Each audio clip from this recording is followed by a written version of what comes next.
See what it says. This is ethics and this is moral. Ethics is guiding principles of conduct of an individual or group. यानी जो principal सिद्धांत पहले से तय कर दिए गए हैं, डिसाइडेड है, लिखे हुए हैं, तय किए हुए हैं, ओके, वो प्रिंसिपल, जैसे ये काम नहीं करना है आपको, ये काम नहीं करना है, ये आपको करना है, ये नहीं करना है, ऐसे लिखा हुआ है, ठीक है, एक इंडिविजुअल और ग्रुप के लिए। जैसे संविधान है, लिखा हुआ है, शास्त्र में लिखा हुआ है, चोरी मत करो, कष्ट मत पहुंचाओ, हिंसा मत करो, ये सब लिखा हुआ है। और मोरल क्या है? प्रिंसिपल्स ऑन व्हिच वन जज। जैसे ओकरा में ना हम लोग अपना कैमरा ऑफ कर देते, लेकिन हम ऐसा कुछ समझे में ना रहे कि मतलब एकरा में हम लोग के फोटो वहां दिखा होते। बोल लो, तुम ही बोल लो।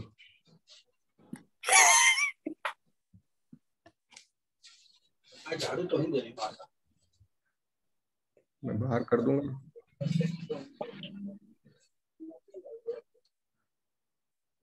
वीडियो भी ऑन रखे हुए हैं। समझ नहीं आ रहा किसी को, वीडियो और माइक ऑफ रखो। नहीं, बच्चे की तरह समझाना पड़ता है बार-बार।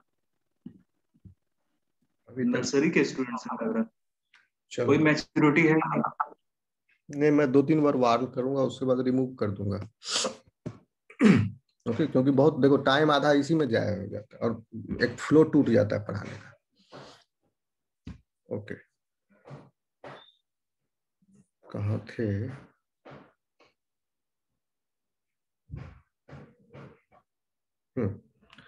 इन्फ्लुएंस। अब देखिए, guiding principles and conduct of, ये हो गया लिखा हुआ सिद्धांत है, क्योंकि आपको ये करना है, ये नहीं करना है। Okay, principles on which one's judgments of right and wrong are based. वो आपके खुद के सिद्धांत क्या है? जैसे किसी चोर का सिद्धांत अलग होगा, उसका सिद्धांत ये होगा कि जहां फ्री का माल मिला हड़प लो, ये उसका सिद्धांत है, ये उसका मोरल है। लेकिन किसी दूसरे ईमानदार आदमी का ये मोरल नहीं होगा, वो उसको खोजेगा, रिटर्न करेगा इसका, अगर कोई नहीं मिला तो उसको जमा करा देगा सरकारी रजिस्टर में या पुलिस के पास। अब देखिए फिर क्या कह रहा है, एथिक्स। एथिक्स जो है influenced by profession, field and organization. यानी एथिक्स निर्भर करेगा किस प्रोफेशन में है, तो उस प्रोफेशन का क्या एथिक्स है। जैसे डॉक्टर प्रोफेशन का ये एथिक्स ये है कि आपको किडनी चुरा के नहीं बेच देना है किसी का मानव अंग, आपको हमेशा गुड प्रैक्टिस का फॉलो करना है। तो ये उसका एथिक्स के रूल जो है डॉक्टर प्रोफेशन के, ये इन्फ्लुएंस हुए। प्रोफेशन, डॉक्टर का प्रोफेशन इन्फ्लुएंस किया एथिक्स को कि क्या नहीं करना है, क्या नहीं करना है इस फील्ड में। ओके, फील्ड कौन सा फील्ड है? खेती का फील्ड है, उसमें अलग एथिक्स है। ओके, फिर ऑर्गेनाइजेशन, कोई भी ऑर्गेनाइजेशन हो, जैसे आपका कोई छात्र संघ है तो उस छात्र संघ का क्या एथिक्स है, पदाधिकारियों को क्या करना है, नहीं करना है। ओके, ये सब नियम कानून अब बनाते हैं। फिर देखिए, this is moral, influenced by society, culture and religion. यह जो है मोरल इन्फ्लुएंस होता है सोसाइटी से, कल्चर से, रिलीजन से। चूंकि ये आपका अपना है जजमेंट, तो आप देखोगे कि सोसाइटी क्या कर रहा है, वैसे ही हम भी करें। तो सोसाइटी से इन्फ्लुएंस हो सकता है, जिस कल्चर से, जिस फैमिली कल्चर से या ट्री से आप बिलोंग करते हो, उस कल्चर में क्या हो रहा है, किस तरह से। मान लो किसी के घर में चम्मच से ही खाना खाते हो, आदत है, कल्चर है। जो इंग्लिश अंग्रेज लोग हैं चम्मच से खाते हैं, हाथ से नहीं खा सकते। हाथ से दे दोगे खाने के लिए, वो घंटों लगा देगा खाने में, उसको बनता ही नहीं हाथ से खाने में। वो हमेशा चम्मच से ही खाते आए हैं बचपन से ही। उनके माता पिता, माता पिता के माता पिता, माता पिता सब उनके वैसे हैं। ओके, अब तो कल्चर से ही इन्फ्लेक्ट हो रहा है उनका। रिलीजन, अब धर्म क्या कहता है, किसी धर्म में कुछ कहता है, किसी में कुछ कहता है। तो जिस धर्म से जो बिलोंग करता है उसका मोरल भी उसके हिसाब से बदल जाता है। जैसे किसी धर्म में अगर चोरी करने की सजा हाथ काटने की है, तो किसी धर्म में चोरी करने की सजा माफ कर देने की, माफ भी कर सकता है, चलो जाओ माफ किया। तो ये अपना अपना मोरल जो है उस ये तीनों चीज से प्रभावित होता है। रिलेटेड टू प्रोफेशनल वर्क, किस काम, ये समझ ही गए आप, किस प्रोफेशन में है उस प्रोफेशन का अपना ethics. And this is not related to professional work moral. जैसे कि घपला नहीं करना है, घपला करना इज ए बैड प्रैक्टिस, तो वो आदमी अगर इस बात को नहीं मानेगा, अगर उसके मोरल में घपला नहीं करना नहीं है, तो चाहे बैंक में हो, चाहे नेता हो, चाहे फौज में हो, चाहे जिस भी फील्ड में, वो घपला करेगा, जहां उसको मौका मिलेगा वहां करेगा। ओके तो कहने का मतलब मोरल स्टैंडर्ड खुद का हाई होना चाहिए, क्योंकि एथिकल पर हमारा कोई कंट्रोल नहीं है, क्योंकि वो सब इंडिविजुअल मिल के बना है, समूह का बना है, और पहले से तय है कि भाई ऐसे करना है, ऐसे करना है। जैसे एथिकल है इस सोसाइटी का, पेट्रियर्कल सोसाइटी का एथिकल है क्या, शादी करने के बाद लड़कियां विदा होती हैं। अब मैट्रिकल सोसाइटी का क्या है एथिक्स, कि लड़का विदा होता है उसमें। तो कोई कोई सोसाइटी ऐसा भी है। समझ में आ रहा है? आगे चलें। Yes sir. Yes yes. Ethics जो है वो यूनिफॉर्म है कंपेयर टू मोरल्स। कैसे यूनिफॉर्म है? अब सत्य, अहिंसा, ये सब जो कंक्रीट, जो बेसिक एथिकल वैल्यूज हैं, एकदम कोर वैल्यूज, वो हर सोसाइटी में एक ही है। कोई भी सोसाइटी ये नहीं कहेगा कि बिना वजह निर्दोषों को या किसी भी वजह से हत्या की जाए या हिंसा फैलाई जाए, वाणी से या हथियार से या किसी चीज से। ठीक है। और ये जो है वैरी कर सकता है, एक ही एथिकल वैल्यू सेट को, सेट ऑफ प्रिंसिपल्स, तो एथिकल में पूरा सेट ऑफ प्रिंसिपल्स आ गए, बहुत सारे नियम कानून है, ये एथिक्स है। ओके तो उस एथिक्स को मानने वाले जो है डिफरेंट डिफरेंट कल्चर से बिलोंग कर सकते हैं। जैसे अगर मुस्लिम एक इस्लाम रिलीजन है, तो उसको फॉलो करने वाले सऊदी अरेबिया में भी हैं, डिफरेंट कल्चर के। इंडोनेशिया में भी मिलते हैं, वो डिफरेंट कल्चर के हैं। तो इंडोनेशिया में जो कल्चर है वो वहां नहीं है, जो वहां कल्चर है वो यहाँ नहीं है, कल्चर डिफरेंट होता है। ओके समझ में आ रहा है बात? जैसे जो कल्चर इंडोनेशिया में जंगल ही जंगल है, फॉरेस्ट है, और सऊदी अरेबिया में जंगल है नहीं है, तो बहुत सारे कस्टम जो उनके पेड़ से रिलेटेड है वो फॉलो करते हैं, लेकिन ओरिजिनली जो है उनका जो धर्म है वैसा कोई, जहाँ क्योंकि वहीं से इस्लाम निकला, तो वहां पर उनका उस तरह के चीजों का समावेश नहीं है जो इनके इस लोकल कल्चर में है, ये फॉलो करते हैं। ओके चले आगे, इतना समझे? Yes sir. Yes sir. अब देखिए एक चीज और है, एथिक्स और इथोस, इन दोनों में क्या फर्क है, इसको भी आप समझो। Ethics versus ethos. एथिक्स तो इतना देर से आप समझ रहे हो, एथिक्स समझ चुके हो। इथोस उससे क्या अलग है? जैसे एथिक्स कह रहा है a system of moral values for a particular society और इंस्टीट्यूशन। ये सारा बता चुके हो, ये सब डिस्कस किए हैं कि मोरल सोसाइटी का और इंस्टीट्यूशन का एक सिस्टम ऑफ मोरल वैल्यूज। ठीक। और इंडिविजुअल का मोरल वैल्यू, उसका मोरालिटी हो गया। पूरा सोसाइटी का, सिस्टम का एक लार्ज ग्रुप है, उसका मोरल वैल्यूज और सेट प्रिंसिपल्स, एथिक्स हो गए। और इथोस क्या है? Distinguishing character, sentiment, moral nature और guiding believes of a person, group और इंस्टीट्यूशन। ये भी पर्सनल लेवल पर है इथोस, यानी जिस एथिक्स को वो बंदा फॉलो करता है या जिस एथिक्स से वो बंधा हुआ है, उस एथिक्स से बंधने के बाद वो किस तरह का बिहेवियर शो कर रहा है, किस तरह का कैरेक्टर शो कर रहा है, किस तरह के विचार को वो शो कर रहा है, किस तरह की प्रकृति उसमें है। ठीक है, उसकी आस्था कैसी है। ठीक है, या तो पर्सन की, या उस ग्रुप की, या उस इंस्टीट्यूशन की। यह इथोस है। देखिए, moral principles that can be used as guidelines for a person, society or an institution। Same बात है, मोरल प्रिंसिपल जो भी है सोसाइटी के, पर्सन के और इंस्टीट्यूशन के गाइडलाइन के लिए, वो इथिक्स है। और इथोस जो है, it describes the character of attitudes.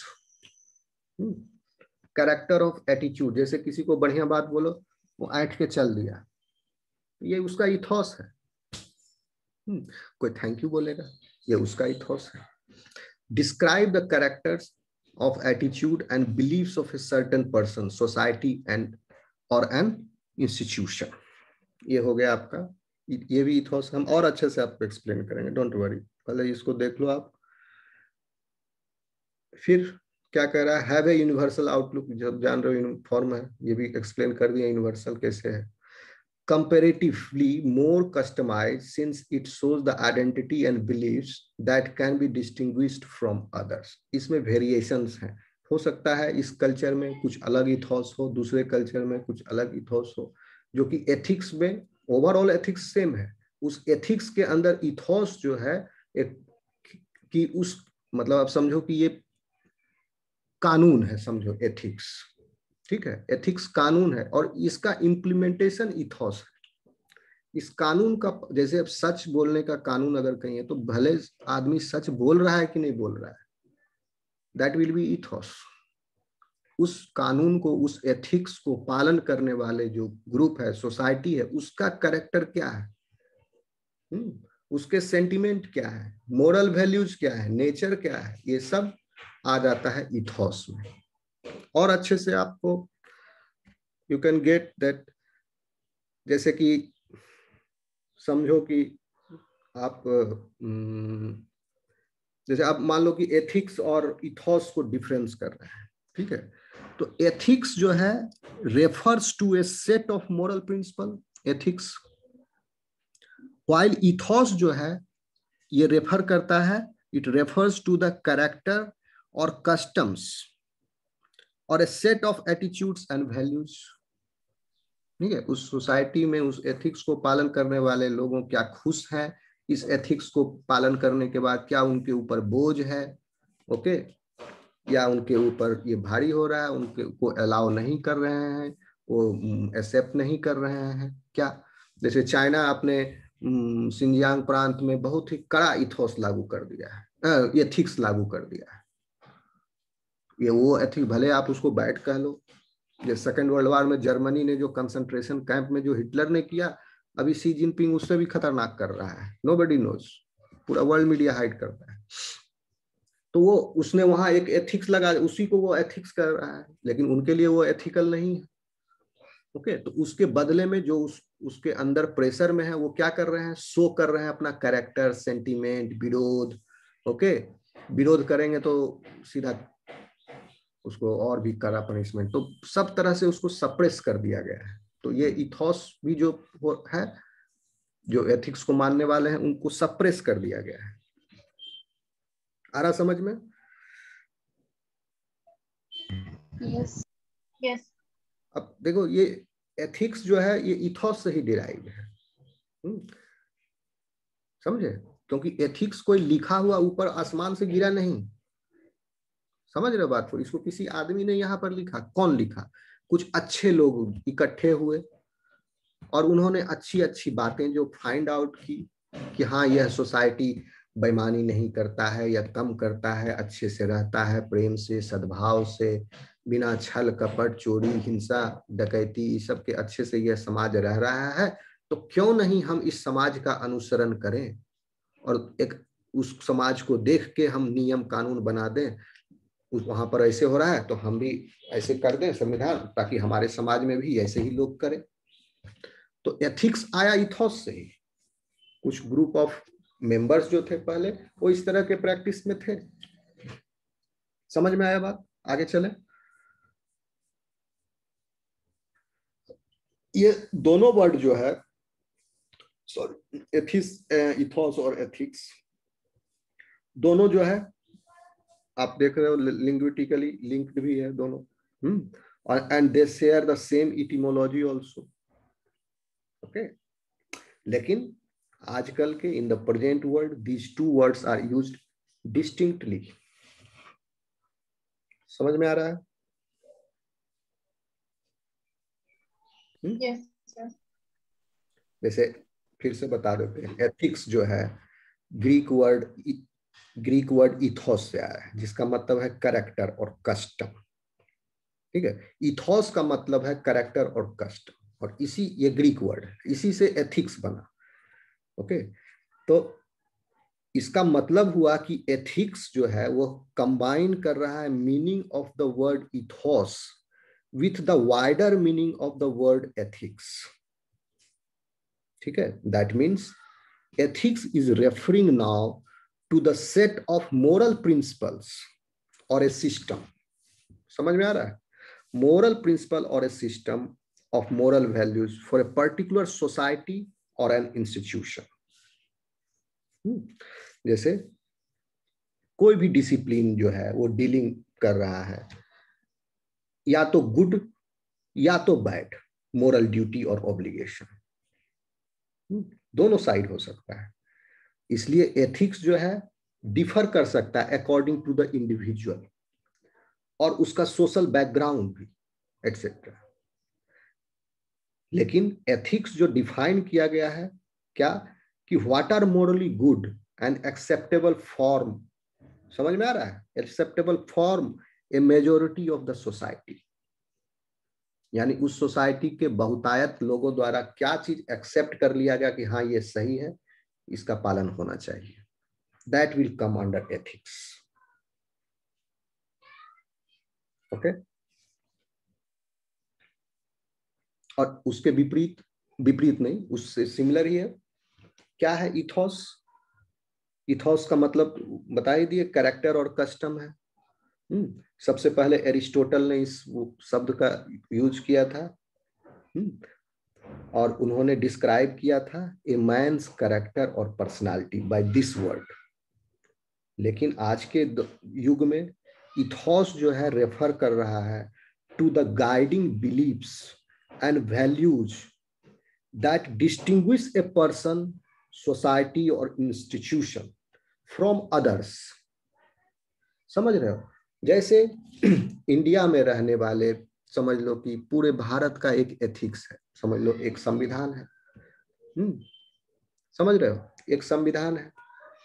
अब इस संविधान को मानने वाले आप देखोगे किसी राज्य में ज्यादा हिंसा हो रही है, किसी राज्य में कम है, कोई राज्य शांत है, कोई राज्य अशांत है, कहीं बहुत उपद्रव हो रहा है, कहीं कम हो रहा है। तो इसी सेम एथिक्स को मानने वाले इस कंट्री के भिन्न भिन्न हिस्सों में रहने वाले लोग क्या कर रहे हैं? अलग अलग तरह के character, sentiment, moral, nature, attitude show कर रहे हैं। प्रिंसिपल सेम है, संविधान सेम है, कोई मान रहा है, कोई नहीं मान रहा है, कोई उससे भिन्न तरीका, कोई अपना व्याख्या दे रहा है, कोई अपना राजनीति चमका रहा है, कोई कुछ कर रहा है, लेकिन जो एग्जैक्ट है उस पर नहीं चल रहा है फॉलो, या कोई चल रहा है, कोई नहीं चल रहा है, कोई मिक्स है, कोई मिला जुला है, इस तरह से है। समझ रहे हो बात? तो इसी एथिक्स को फॉलो करने के दो अलग या 2 से 3, 4, 5 अलग अलग तरह के इथोस हो सकते हैं। अब वो सवाल अलग है कि इथोस वो बैड इथोस कहलाएगा या गुड इथोस कहलाएगा। अगर वह इथोस गुड एथिक्स से संबंधित है तो वह गुड इथोस कहलाएगा, अगर वह इथोस बैड इथोस से संबंधित है तो वह बैड इथोस कहला जाएगा। मान लिया जाए कि जैसे नील की खेती, अंग्रेज आए, नील जबरन थोप दिए हिंदुस्तानियों पर कि आपको नील की खेती करनी ही पड़ेगी, और महात्मा गांधी ने उसका विरोध किया। अंग्रेजों के लिए नील की खेती करवाना भारतीयों से, यह उनका एथिक्स था, उनके लिए गुड था। वो जबरदस्त, भले इनडायरेक्टली बैड था, किसी से आप शोषण कर रहे हो, लेकिन वो समझते हैं कि गुड था उस समय में। अब तो वो नहीं समझते हैं, क्योंकि अब तो आज के डेट में कहीं भी शोषण हंगामा हो जाएगा। पहले बहुत होता था अनअकाउंटेड मास लेवल पर, लेकिन अब भारतीयों के संदर्भ में वह नील की खेती होना क्या है, गुड था कि बैड था? बैड था। ओके, अंग्रेजों को कमाई हो रही थी, उनके लिए गुड एथिकल स्टैंडर्ड के आ गया, और भारतीयों के लिए भले भारतीय मरे, उनके खेत बंजर हो, हमको क्या मतलब है, ये अंग्रेजों का स्टैंडर्ड था। लेकिन हमारे लिए जो डायरेक्ट नुकसान हो रहा था, आ रही है बात समझ में? आप आवाज आ रही है क्या? Yes sir. तो क्या हो गया? Yes sir. अगर उस नील की खेती को करवाने वाला कोई अफसर अगर गुड एथिक्स का फॉलो करे, गुड इथोस का मुजाहरा करे, तो क्या कहलाएगा? वो अंग्रेजों के प्रति वफादार होगा, यानी उनके एथिक्स को अच्छे से पालन कर रहा है। लेकिन वह देश के प्रति क्या होगा? बैड इथोस कहलाएगा। अगर मान लिया जाए इसमें काम करने वाला मुलाजिम अंग्रेजों को धोखा दे रहा है, तो अंग्रेजों के लिए वो क्या हो जाएगा? Bad ethos. लेकिन देश के लिए क्या हो जाएगा? वो गुड इथोस। 1 सेकंड।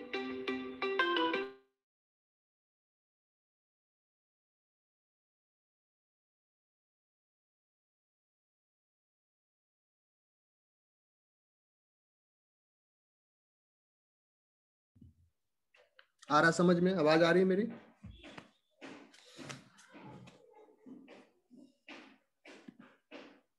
यस हाँ सर। सर, आ रहा है सर। अच्छा, चलो अब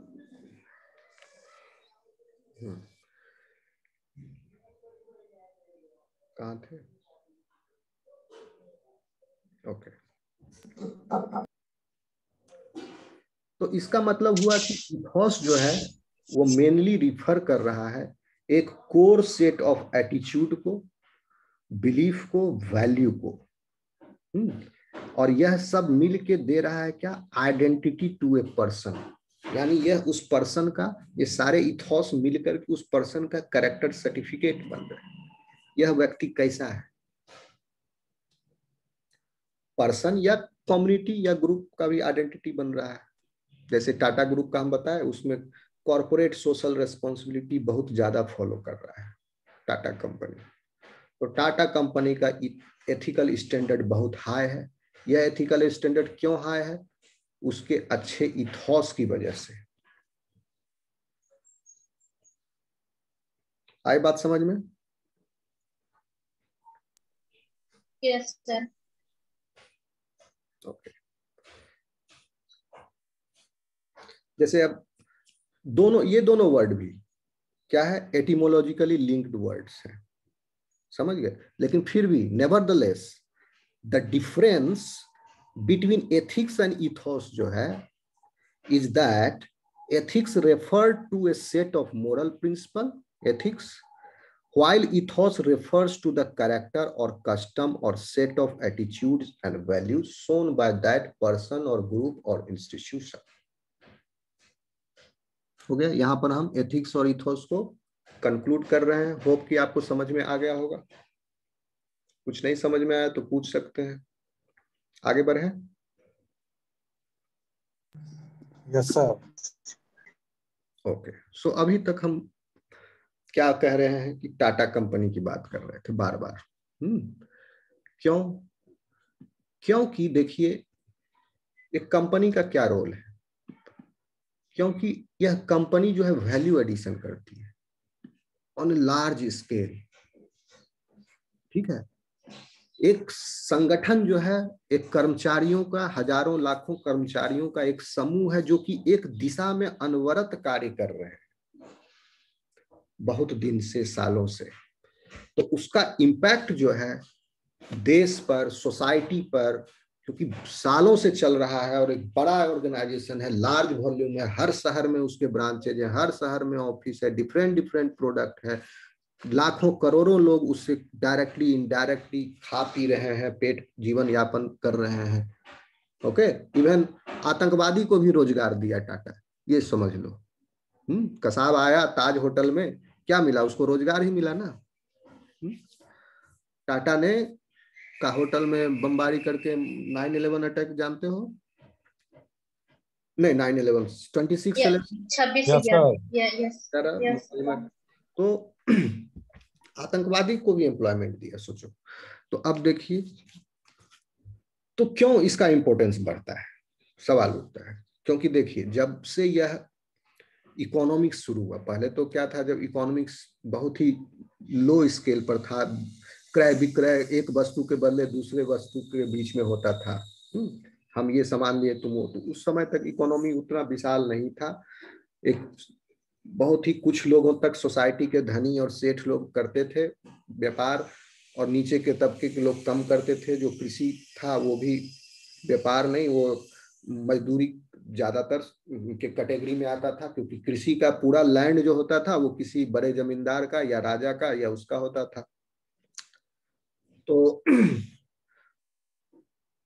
फिर क्या हुआ सोसाइटी में? तो इसीलिए ये सब जो आए विचारक लोग, कार्ल मार्क्स, लेनिन, ये सब जो आया, हालांकि मैं उनके सिद्धांतों से सहमत नहीं हूं, क्योंकि पूरा दुनिया में मारकाट इन्होंने फैलाया, इतनी हिंसा व्यापक तौर पर फैलाई। ठीक है, और अभी भी दुनिया अशांत है इन लोगों के वजह से। तो इन लोगों ने एक थ्योरी दिया था साम्यवाद का,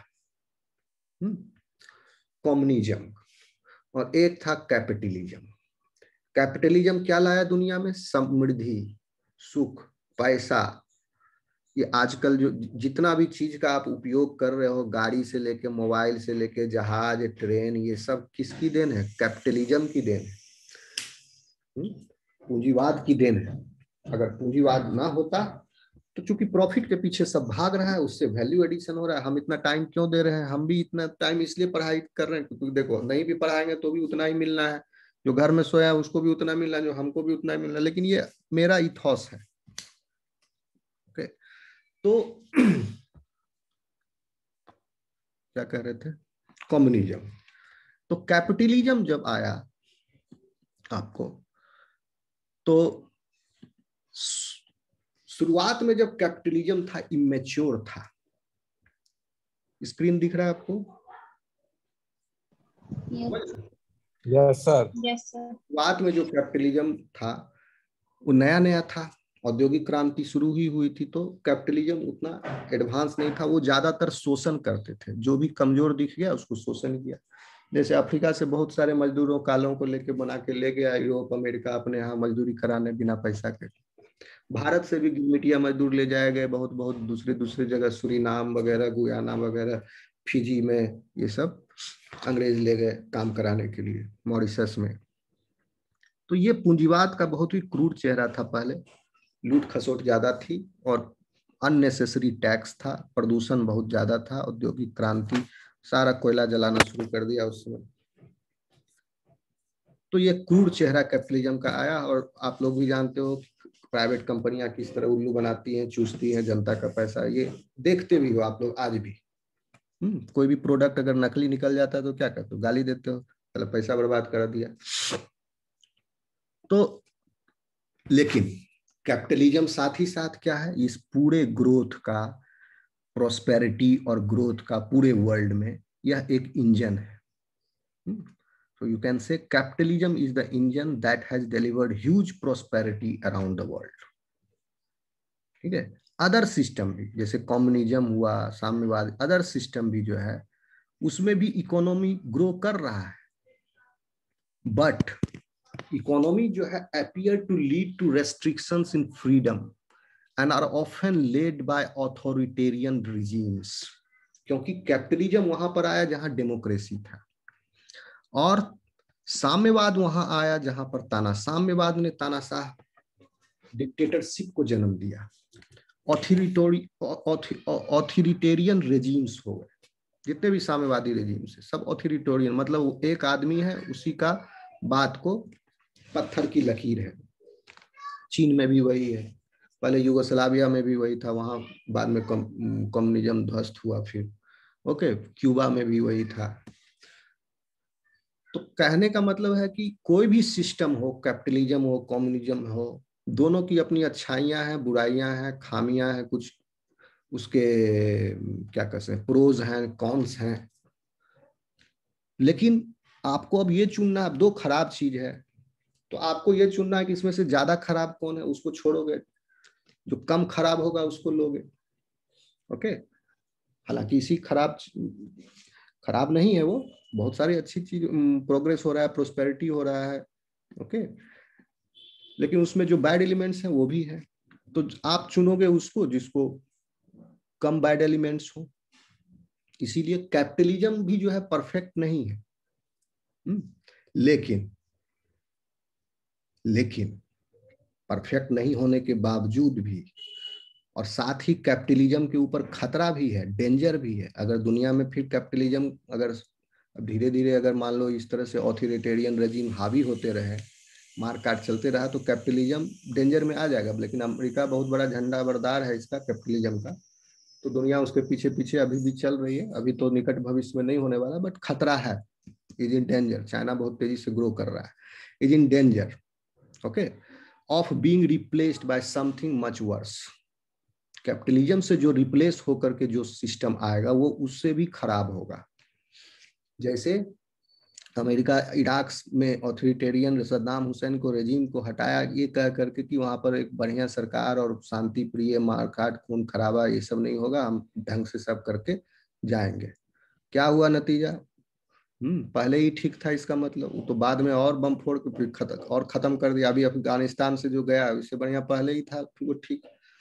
20 साल में 24 साल में अमेरिका 150, अमेरिका जितना बड़ा बुद्धू कौन होगा, 24 साल में उसने 150 बिलियन डॉलर उसने खर्च किया 24 साल में। 150 बिलियन डॉलर। 150 बिलियन डॉलर मतलब क्या होता है समझते हो? इंडिया का जीडीपी लॉकडाउन के पहले 3 बिलियन डॉलर था, जिसको मोदी जी कह रहे थे कि हमको 5 ट्रिलियन इकोनॉमी बनाना है।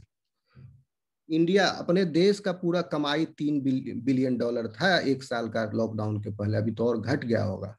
और उस अफगानिस्तान जैसे छोटे से देश में इतने कम लोग हैं, इतने कुछ 150 बिलियन डॉलर खर्च कर दिया अमेरिका। यानी 50 साल का इंडिया का कमाई का जो है बराबर रकम अमेरिका खर्चा कर दिया अफगानिस्तान में।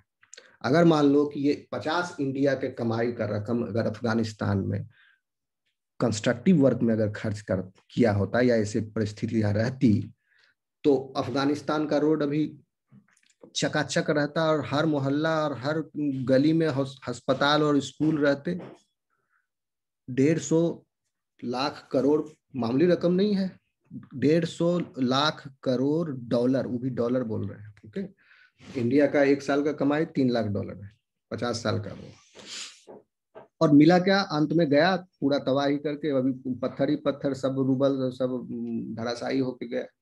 और उल्टा अफगान जो था वो बीच में फंस गया, जो अमेरिका का साथ पहले दे रहा था, अमेरिका साथ छोड़ के भाग गया। वो गन पॉइंट पर है तालिबान के, उसके मर्जी पर है, वो कह रहा मार दिया जाए कि छोड़ दिया जाए। पहले तो तुम अमेरिका के साथ मिलकर हमको हमारे ऊपर गोली चला रहे थे। ये सांप छुछुंदर वाला हाल हो गया अफगान सेना का।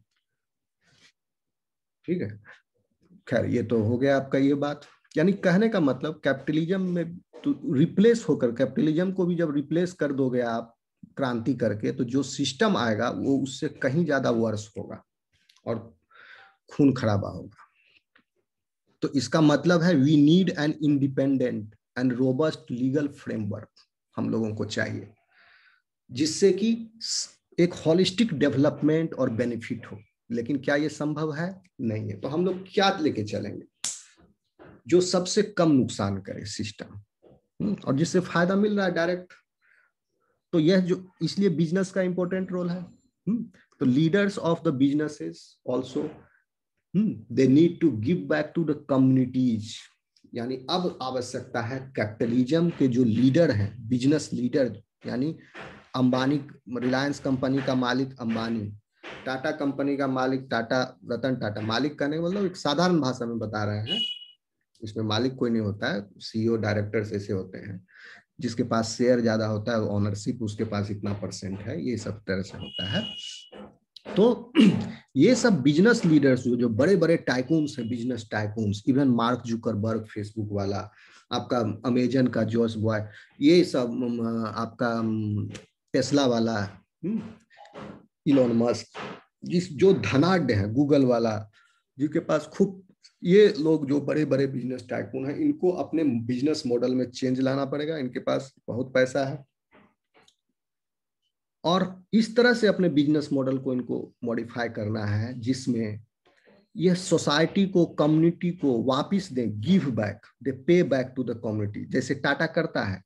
टाटा जमशेदपुर में या टाटा जहां भी रहती है उसकी कॉलोनी और ये सब अपने एम्प्लॉयज के लिए free education, free health, Tata का कॉलोनी में जाओगे रोड चकाचक मिलेगा, फैसिलिटी, पानी, सब कुछ टाइम पर, और सब हर तरह का स्टाफ मिलेगा आपको, मतलब, और बहुत तरह के सोशल सिक्योरिटी प्लान्स उनके रहते हैं कि आपके बच्चों का एजुकेशन के लिए ये लमसम है, ये है, वो है। इस तरह से सोसाइटी के लिए आप कुछ कीजिए। ये सब बिजनेस लीडर्स को ऐसा आजकल कोड ऑफ कंडक्ट करवाने के लिए कहा जा रहा है। इसी को बोल रहे हैं क्या? Good social responsibility. समझ में आ रहा है? कॉर्पोरेट सोशल रेस्पॉन्सिबिलिटी जो है, तो बड़े बड़े कॉर्पोरेट अगर इस सोशल रेस्पॉन्सिबिलिटी का अगर पालन करें, तो यह कैपिटलिज्म पर जो लगा हुआ दाग है कि यह चूस रहा है पैसा, यह मिट जाएगा या कम हो जाएगा, और इससे तो लाभ हो ही रहा है और वह लाभ और बढ़ जाएगा। ठीक है। एक नोबेल प्राइज विनर थे, नाम था नाम अभी भी है, मरे नहीं है, नाम है उनका मोहम्मद यूनुस। नाम सुने हो आप लोग? Anybody heard of this name, Muhammad Yunus, Nobel prize winner? In which field, sir? इसको नोबेल प्राइज मिला है इनको, आई थिंक इकोनॉमिक्स में मिला है, इकोनॉमिक्स मिला, आई मे बी रॉन्ग, मुझे याद नहीं, हाँ, सॉरी, इकोनॉमिक्स में नहीं मिला इनको, नोबेल शांति पुरस्कार मिला है, पीस प्राइज मिला है, Nobel peace prize Muhammad Yunus को। ओके, ये बांग्लादेश के हैं, बांग्लादेश के अकेले नोबेल प्राइज विजेता मोहम्मद यूनुस, और इनका बहुत ही कंट्रीब्यूशन है वहां की सोसाइटी में, मोहम्मद यूनुस का। ओके, ये एक बैंकर भी है, बांग्लादेश का एक बहुत बड़ा बैंक, उसने छोटे से शुरुआत की, स्वयं सहायता समूह बनाया, और उसने काफी बड़े स्केल पर इसने लोगों को प्रेरित किया, रोजगार के अवसर मुहैया कराए, और आज के डेट में बांग्लादेश की जो तस्वीर थोड़ी इकोनॉमिक लेवल पर बदल गई। एट प्रेजेंट बांग्लादेश का economic growth is higher than India. Bangladesh के पास जितना फॉरेन रिजर्व है is much higher than Pakistan, Pakistan से डबल ट्रिपल फॉरेन रिजर्व है बांग्लादेश के पास। बांग्लादेश का export is much higher than Pakistan, Pakistan से ही अलग हुआ कुछ साल पहले, लेकिन वो हर मायने में भी पाकिस्तान से ऊपर है, इंडिया से तो नहीं है लेकिन पाकिस्तान से ऊपर है। तो इसका बहुत बड़ा योगदान जाता है। अब देखो बांग्लादेश में नेचुरल कैलामिटी भी कितनी आती है, वो सालों भर चक्रवात, तूफान और इस तरह से झंझावात इस सब से परेशान रहता है। ओके, फिर भी somehow it is growing inch by inch develop. तो ये मोहम्मद यूनुस ने एक बहुत बड़ी उनका योगदान है बांग्लादेश में, और इसको नोबेल पीस प्राइज दिया था। उन्होंने क्या कहा, इन्होंने सिद्धांत दिया कि एक बिजनेस ऑनर को, और यही मॉडल को उन्होंने बांग्लादेश में भी फॉलो किया। क्या कह रहे हैं कि ए बिजनेस ऑनर जो है, और या लीडर, बिजनेस लीडर, उसको इस तरह की चीजों की शुरुआत करनी चाहिए और ऑपरेट करने चाहिए बिजनेस को इस तरह से कि पब्लिक को ऑन मास स्केल, आम जनता को फायदा पहुंचे। ठीक है, तो इसके लिए उन्होंने 3 सिद्धांत दिया था, 3 बेसिक वेरी सिंपल प्रिंसिपल्स, और ये प्रिंसिपल भी गुड, ये कॉर्पोरेट सोशल रेस्पॉन्सिबिलिटी